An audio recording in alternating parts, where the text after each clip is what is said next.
Okay, Samaria. It is a rare condition in this day and age to read any good news on that newspaper page. And Cooper Flagg's recent announcement that he signed to New Balance is a glaring reminder of this. Flagg is the #1 overall recruit in the nation and regarded as a can't-miss prospect, right? He's playing his freshman year at Duke, and he'll 99.999% sure leave for the NBA as the #1 overall draft pick. But usually a player of his caliber is a sure shot to lock in with Nike, especially since he's going to a preeminent Nike school in Duke and was a part of the USA Select team, right? Both are Nike programs. Now, Flagg is from Maine, and New Balance is a New England-based company, so there is some alignment there. And honestly, he has a chance to be their #1 priority kind of out the gate, seeing as how Kawhi Leonard is probably on the way out, and there's no other elite. I love Tyrese Maxey, but there's no other elite talent on the New Balance roster. Jamal Murray is not on there? Who? Jamal Murray is not an elite talent. Did you see him in the Olympics? Didn't even start. Anyway, at Nike, he would have had to worry about LeBron, KD, Devin Booker, Giannis, and Ja, assuming that he can chill out. They are all locked in with signature shoes, right? I love New Balance, and I actually am a really big fan of Cooper Flagg, even though he's going to Duke, and I'm a tried and true Tar Heel fan.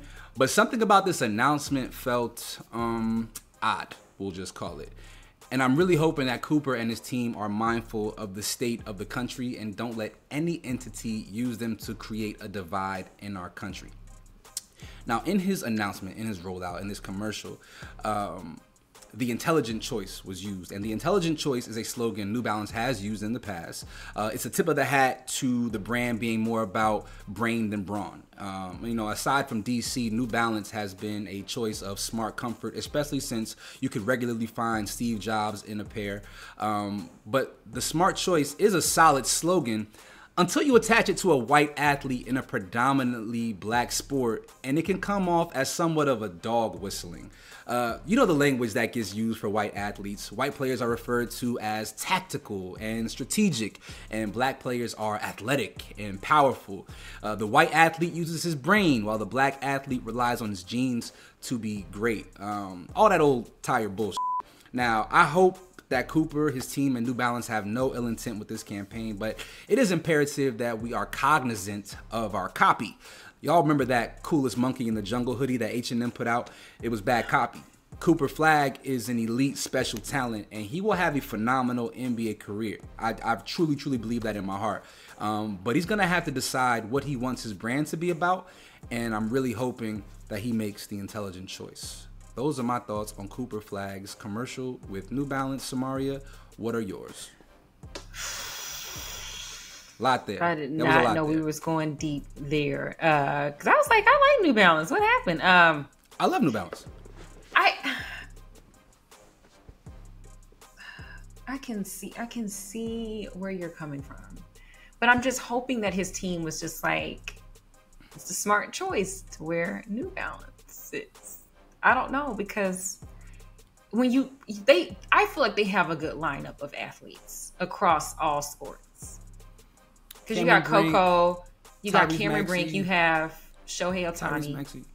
Yeah, okay. So I think that they have maybe he wants to be different. Maybe he doesn't want to do Nike or that's fine. Whatever. I got a problem. Choose whatever. And so maybe that's why that's the slogan. Is like, it's smarter to go to New Balance or to wear New Balance. Sure. I'm not trying. I understand what you're saying, and I don't think there was an ill intent behind this. Yeah. But I think, again, sometimes people overlook the implications of what words mean, and words do still matter. Yeah. And to his benefit and to his detriment, Cooper Flagg has a very 1940s racist face. He just got one of them faces that you could see him protesting outside of a school about to go through integration. You can literally he looks like that, right? So I think that you got to be mindful of how he looks. You got to take all things into consideration when it comes to these marketing campaigns and packages. I don't know if you saw the commercial, but it was also like a very vintage Hoosiers style commercial in which a young black boy was the paper boy and tossed the paper onto the lawn. And he's shooting in his driveway in the color palette. The tint was a yellowish, old school vintage feel. And so I just watched it. I don't know, Rodney. again, it's a mindfulness. It's a practice in being mindful. Yeah. The state of the world, because you see a lot of divisiveness and division around Caitlin Clark, right? Like there's like a thing, like middle America, white America is seeing these athletes and they're getting behind them, and there's a narrative that is being created. And I just don't want Cooper Flagg to have to deal with the things that we see Caitlin dealing with. I don't want there to be a divisiveness, because he's talented, he's incredible. And I just want to make sure that his team is mindful of the projected imaging of his brand, because for some people, not necessarily myself, the intelligent choice attached to a white athlete rings of the black quarterback who was never regarded as a real quarterback because he didn't possess the intellect, because he didn't have the motor, all the language, you know what it is. So that's all. No, I get it. Yeah, I didn't hear nobody call Zion the intelligent choice, or I never hear any reference of anything that has to do with the mind, with intellect, with IQ, when it pertains to number one overall draft picks that are black. You don't hear that conversation. You just don't hear it. It's more athleticism. Wemby, he's a freak of nature. He's an alien. Yes. Right? It's yes. No, you're right. But now we got a white number one overall pick, American born, and it's the intelligent choice. Bad copy to me. That's how I feel. Even if it is the intelligent choice, we can find another way to articulate that. Which is why I'm saying, just be mindful. It's not really like a fumble of the week. It's like a precautionary fumble of the week. Like, hey, the ball is starting to slip. Like, I don't know if you also saw, he had an image at Duke where he had like a pitchfork that was lit on fire, and it looked like a tiki torch. Shut up. Is this on Instagram? I'm gonna send. You know what? We on the air right now. I understand that, but I'm gonna go ahead and send it to you just because I feel like you need to see. Because it was crazy. Oh my gosh! That's not a good optic. It's not a good visual. Optics is so important. I feel like people just lose sight of that. Like optics is so important. Optically, that's a bad look. That's a bad look. I get that y'all are the Devils, and so.